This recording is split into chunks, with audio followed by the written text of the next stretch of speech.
تھی یہ اصحاب الایکہ سے مراد اہل مدین ہیں، مدین والے ہیں، ان کو بن والے بھی کہتے ہیں۔ اصحاب الایکہ یعنی مدین والے یہ لوگ ہیں۔ تو ان کے بارے میں اللہ تعالیٰ نے فرمایا وَإِنْ كَانَ أَصْحَابُ الْأَيْكَةِ لَظَالِمِينَ، یہ جو تھے یہ بھی انتہائی ظالم تھے۔ اللہ کا نام فرمان جو ہوتا ہے اللہ اس کو ظالم کہتا ہے۔ کیا کہتا ہے؟ نبیوں کو نہ ماننا، نبیوں کو جھٹلانا، یہ ہے ظلم۔ تو قوموں کے حالات ذرا سنیے غور سے۔ یہ اصحاب الایکہ اہل مدین، انہوں نے کس طرح کر کے انہوں نے جھٹلایا اپنے نبی کو۔ فَانْتَقَمْنَا مِنْهُمْ، رب نے فرمایا پھر ہم نے ان سے بدلہ لیا، انتقام لیا۔ وَإِنَّهُمَا لَبِإِمَامٍ مُبِينٍ، اور اللہ تعالیٰ نے فرمایا یہ سارے جو تھے یہ تو ایک سیدھی شاہراہ پر تھے، ایک راستے پر تھے، یعنی بحیرہ عرب اور بحیرہ روم، یہ دو تھے جو بحیرے، ان کی شاہراہ جو آپس میں ملتی ہے، عرب کا بحیرہ اور روم کا، اس سرحد کو آپس میں راستے کو جو ملاتا ہے، اس راستے کے اوپر مدینے سے جو ملک شام کی طرف جاتا ہے، اس راستے کے اوپر ہی یہ نبیوں کی بستیاں موجود ہیں جہاں عذاب ہے۔ اللہ تعالیٰ نے فرمایا ہم نے ان سے بھی بدلہ لیا، اور یہ ایک سیدھے راستے پر تھے۔ وَلَقَدْ كَذَّبَ أَصْحَابُ الْحِجْرِ، اور آگے اللہ تعالیٰ نے فرمایا جو اصحاب الحجر تھے انہوں نے بھی جھٹلایا نبیوں کو۔ کسی جگہ پہ اللہ تعالیٰ نے نبیوں کا نام ہی نہیں لیا، اللہ تعالیٰ نے سرسری ذکر فرما کے قوم کا ذکر کر دیا، اور کسی جگہ پہ اللہ تعالیٰ نے نبی کا نام بھی ساتھ لیا، اور اللہ تعالیٰ نے فرمایا وَلَقَدْ كَذَّبَ أَصْحَابُ الْحِجْرِ، انہوں نے ہجر والوں نے بھی اپنے نبیوں کو جھٹلایا۔ ایک نبی کو جھٹلانا ایسے ہی ہے جیسے سارے نبیوں کو نہیں مانا، اس طرح ہی۔ اور اصحاب الحجر کون ہیں؟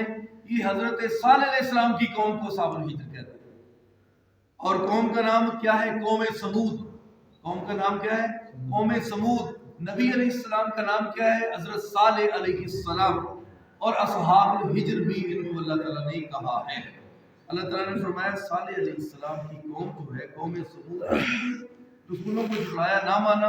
وَآتَيْنَاهُمْ آيَاتِنَا فَقَالُوا عَنْهَا مُعْرِضِينَ، ہم نے تو ان کو اپنی نشانیاں دی تھی، انہوں نے اس سے منہ پھیرا، اعراض کیا، انہوں نے ایسے کیا جیسے آئی گئی بات ہوتی ہے۔ کیا ہے یہ نبی بات کرتے رہتے ہیں، ان کا کام ہی یہ ہے، جیسے آج لوگ کہتے ہیں چھوڑو ان کو، ہم تو بڑی ترقی کر گئے ہیں، چھوڑو ان کو، راکاریوں کو، حافظوں کو، علماء کو چھوڑو، آگے نکلو، آگے نکلو، بڑی قوم ترقی کر گئی ہے۔ اللہ کی قسم ترقی کی تھی تو میرے ابو بکر نے کی، ترقی کی تو میرے عمر، عثمان و علی نے کی تھی، حضرت حسن و حسین نے ترقی کی تھی، حضرت سیدنا معاویہ نے ترقی کی تھی، نبی علیہ السلام کے 1,40,000 یا 44,000 صحابہ نے ترقی کی تھی۔ آج ترقی کرنے والے لوگ بھی کہتے ہیں دیکھو میرے عمر کی طرف، اور پھر ترقی تو ان کی ہوئی نا۔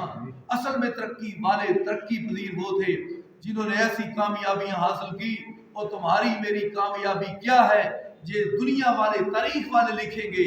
قربان جائیے صحابہ کی ترقی اور کامیابی پر، ان کی کامیابی لکھی ہے تو عرش والے نے قرآن میں لکھی، اس سے بڑی کوئی کامیابی ہو سکتی نہیں۔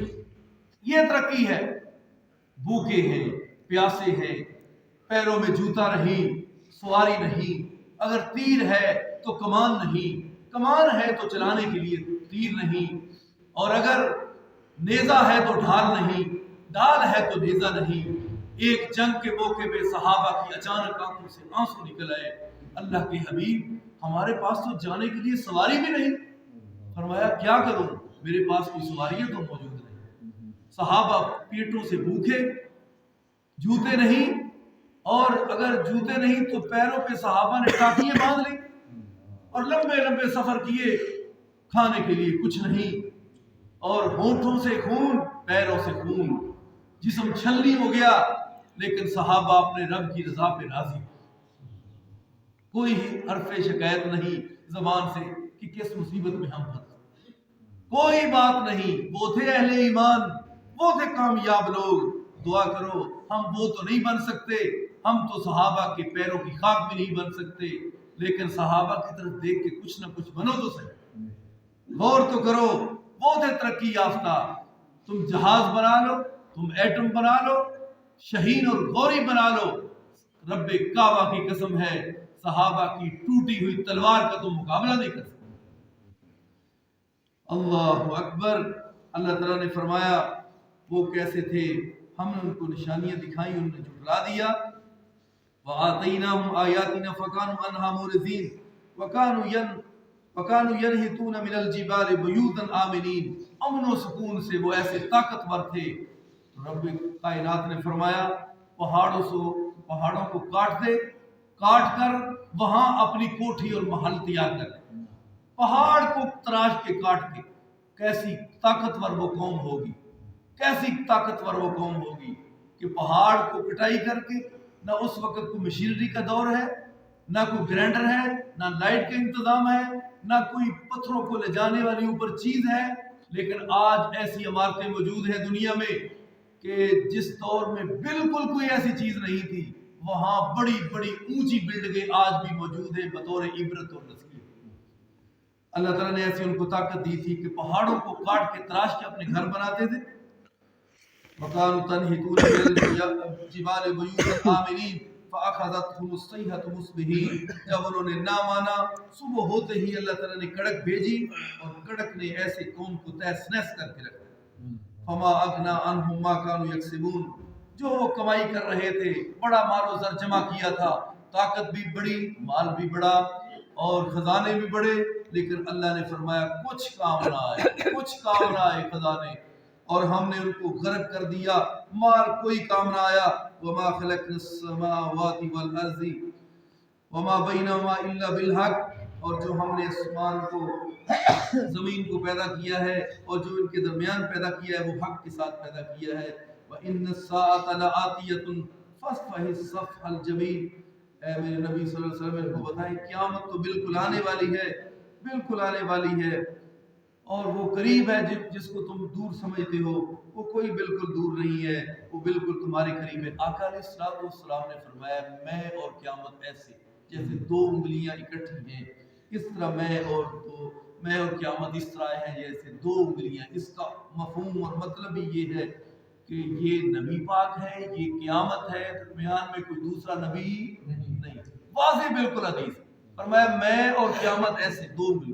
اس کا مطلب کیا ہے کہ میرے بعد نبی کوئی نہیں، وحی کوئی نہیں، کتاب کوئی نہیں، میں اور قیامت دونوں کٹھے ہیں، درمیان میں وقت تو ہو سکتا ہے لیکن نبی نہیں ہو سکتا۔ بالکل واضح دلیل ہے ختم نبوت پر اس حدیث سے۔ لہذا جو میرے نبی صلی اللہ علیہ وسلم کی ختم نبوت پہ ڈاکہ مارنے کی کوشش کرتے ہیں، ان کو روکو ٹوکو، ان سے تعلقات ختم کرو، ان کے نذرانے کوئی وصول نہیں کرنے، ان سے لین دین ختم کر دو۔ اگر تمہیں میرے نبی سے پیار ہے تو پھر ان لوگوں کے چند ٹکوں کی، ان کی چیزوں کی کوئی ویلیو اس وقت پیار کا پتہ چلتا ہے جب ان سے بائیکاٹ کرو، ان کو پتہ چلے کہ سارا معاشرہ ہم سے دور ہے، ہم علیحدہ رہتے ہیں، کوئی آخر ہم اتنے ناکام تو ہے نہیں جس سے کوئی مسلمان ہم سے بولتا ہی نہیں، کلام ہی نہیں کرتا۔ اس لیے کوئی غیر مسلم سلام کہے تو اس کو کہنا وعلیکم بس۔ یہودی، عیسائی، صابی، بے دین، بدھ مذہب، کوئی مرزئی آپ کو السلام علیکم کہے تو کیا جواب دینا ہے؟ وعلیکم بس، جو تو نے کہا تجھ پر ہی، کوئی جواب نہیں سلامتی کا۔ اور نبی علیہ الصلوۃ والسلام نے شاہ روم کی طرف خط لکھا، نجاشی بادشاہ کی طرف خط لکھا، اور بادشاہوں کی طرف بھی خط لکھے، اور کئی ایسے بادشاہ تھے وہ تو مسلمان ہو گئے، تو کئی تھے انہوں نے نہیں اور خطوں کا جواب دیا، اور جواب بھی دیا تو غصے سے دیا۔ اور اس طرح ایک اور بادشاہ تھا، اس نے نبی صلی اللہ علیہ وسلم کا جب سامنے خط دیکھا تو اس نے آقا کے خط کو دیکھتے ہی اس نے خط سارا پھاڑ کے ٹکڑے ٹکڑے کر دیا۔ پتہ چلا آقا کو، میرے آقا نے فرمایا جا اللہ تیری سلطنت کو بھی ٹکڑے ٹکڑے کر۔ آج تک اس کی سلطنت جو ہے وہ کامیاب نہیں ہوئی، اللہ نے اس کو ٹکڑے ٹکڑے کر دیا۔ وہ روم کا بادشاہ تھا۔ اس لیے اب ہم نے کامیاب ہونا ہے تو قرآن و حدیث کے مطابق، اصل کامیابی یہ ہے۔ اللہ ہم کو سب کو کامیاب فرمائے۔ آخر دعوانا